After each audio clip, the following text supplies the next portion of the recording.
You ever notice how some places just feel wrong? Not haunted exactly. Not at first. Just heavy. Like the air's thicker, the shadows deeper, and your nerves are always strung tight, waiting for something to snap. That's how it was for me, working nights at the old Toys R Us on the outskirts of Savannah, Georgia. I'd lost my job at the paper mill, bills piling up, and when this gig came along, security, midnight to sunrise, I took it, no questions asked. I figured, how bad could it be? Watch a few monitors, walk the aisles, maybe chase off a drunk or two. But that first night, as I pulled into the empty parking lot, rain spitting against my windshield, I felt it, that wrongness crawling up my spine. The store sat squatting, under the mossy oaks, neon sign buzzing like a swarm of angry bees, the windows black as a preacher's coat. I told myself it was just nerves. I'd get used to it. The manager, Mr. Harlan, met me at the door. He was a big man, grey hair slicked back, eyes like two cold marbles. "You'll be fine," he said, handing me a jangling ring of keys. "Just don't wander where you don't belong." He didn't smile. He didn't have to. The first couple nights were uneventful. I'd make my rounds, past the rows of plastic dinosaurs, the rainbow shelves of board games, the endless sea of dolls. The security office was tucked in back, monitors flickering with grainy black and white feeds. Sometimes I'd hear a thump or a clatter, but I chalked it up to old pipes, maybe a raccoon on the roof. But by the end of the first week, things started happening. I couldn't explain. It was just after 2 a.m. when I heard it, a soft rhythmic tapping, coming from the far end of the store near the old birthday party room. I should have ignored it, but something about the sound drew me in. The air felt colder with every step, the fluorescent lights humming overhead. I turned the corner and stopped dead. There, floating in the middle of the aisle, was a single red balloon. No string, no sign of where it had come from. Just bobbing gently, as if someone had just let go. I stared at it, heart hammering. "If there's anyone here," I whispered, "pop the balloon." The balloon burst with a crack like a gunshot. I jumped, nearly dropped my flashlight. The silence that followed felt deeper than before, like the whole store was holding its breath. I tried to laugh it off, but my skin crawled. After that, the store changed. The air grew heavy, thick with the scent of dust and something sweeter, like old candy left to rot. I started hearing voices, soft and distant, like children, whispering secrets behind the shelves. Sometimes, I'd catch a glimpse of movement, a shadow darting just out of sight, a flicker of white lace in the corner of my eye. One night, I was checking the monitors when I saw her for the first time. The camera in the doll aisle glitched, the picture jumping and warping. And there she was, a little girl, maybe 7 or 8, standing perfectly still among the rows of dolls. She wore a white dress, her hair long and dark, her face pale as moonlight. She didn't move, didn't blink, just stared straight into the camera, like she could see me watching her. I ran out to the aisle, but she was gone. Just rows of dolls, their glassy eyes following me as I passed. The following nights, the activity ramped up. I'd find toys scattered across the floor, arranged in strange patterns, circles of stuffed animals, lines of action figures pointing toward the storeroom. The birthday room door, always locked, would swing open on its own, the lights inside flickering. Once, I heard the sound of a music box, playing a tune I hadn't heard since childhood. Soft, slow, and just a little off-key. I tried to tell Mr. Harlan, but he just shook his head. "Old building," he said, "settles at night. Don't let your imagination get the better of you." But I could see the fear in his eyes. One night, I brought my own flashlight, a heavy mag light, and a little silver cross my grandmother had given me. I was determined to get through my shift without incident.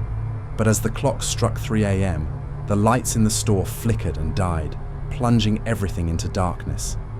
I stood in the silence, listening to my own breathing, when I heard it. A child's voice singing softly, the words muffled and strange. I followed the sound, past the empty registers, through the maze of toys until I reached the storeroom. The door was ajar, the light inside flickering. I pushed it open and froze. Every toy in the room, dolls, trucks, board games, was piled, in the center of the floor, forming a crude circle. In the middle stood the little girl, her back to me, hair hanging like a curtain. She was singing, rocking back and forth, her voice echoing off the concrete walls. I tried to speak, but my throat closed up. She turned slowly, and I saw her face, eyes black and bottomless, mouth twisted in a smile that didn't belong on any child. She lifted a hand, and every toy in the circle began to twitch, their plastic limbs jerking, their glass eyes rolling.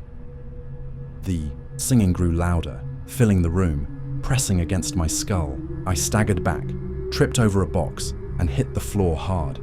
The last thing I remember was her voice, whispering my name. I woke up in the security office, the monitors static, my head pounding. The clock read 6:13 a.m. I stumbled out to the storeroom, but everything was back to normal. No circle, no girl, just stacks of boxes and the faint scent of old candy. I should have quit right then, but I told myself it was a dream, stress, lack of sleep, but the nightmares followed me home.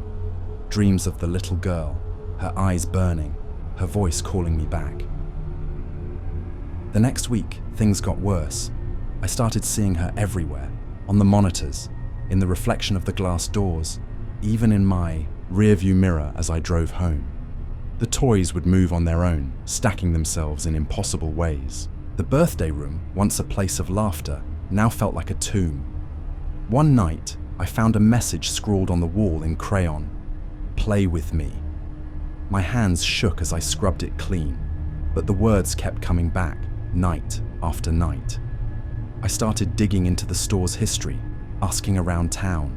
Turns out, the land the store was built on used to be an orphanage, back in the late 1800s. Burned down in a fire, dozens of children lost. Some folks said their spirits never left, clinging to the only place they'd ever called home. I tried everything, prayers, salt, even brought in a preacher from the local church. Nothing worked. The girl's presence grew stronger, her voice louder. She started appearing in my dreams, standing at the foot of my bed, her eyes wide and pleading. My final night at the store, the storm outside was the worst I'd ever seen. Rain hammered the roof, wind howling through the cracks. The power flickered, then died, plunging the store into darkness. I sat in the office, clutching my flashlight, heart pounding. That's when the singing started. Soft at first, then louder, filling every corner of the store. I tried to leave, but the doors wouldn't budge. The monitors flickered to life, every screen showing the little girl, standing in the center of the store, arms outstretched. I ran, desperate, through the aisles, the toys rattling on the shelves, their eyes following me. The birthday room door swung open, and I was pulled inside by a force I couldn't fight. Inside, the room was filled with children, dozens of them, pale and silent, their eyes black as coal. The little girl stood in the center, her smile wider than ever. "Stay with us," she whispered. "We're so lonely." The toys began to move, crawling across the floor, their plastic hands reaching for me. I screamed, fought, but the room spun, the singing growing louder, drowning out my thoughts. And then, silence. I woke up outside, rain pouring down, the store dark and empty behind me. My clothes were torn, my hands covered in dust and old crayon. I never went back. I packed my things and left Savannah, hoping to outrun whatever I'd awoken. But sometimes, late at night, I still hear her singing. And when I close my eyes, I see her face, waiting for me in the dark. So if you ever find yourself alone in a place like that, after midnight, and you hear a child's voice calling your name, don't answer. Some toys are better left forgotten, and some ghosts never let go.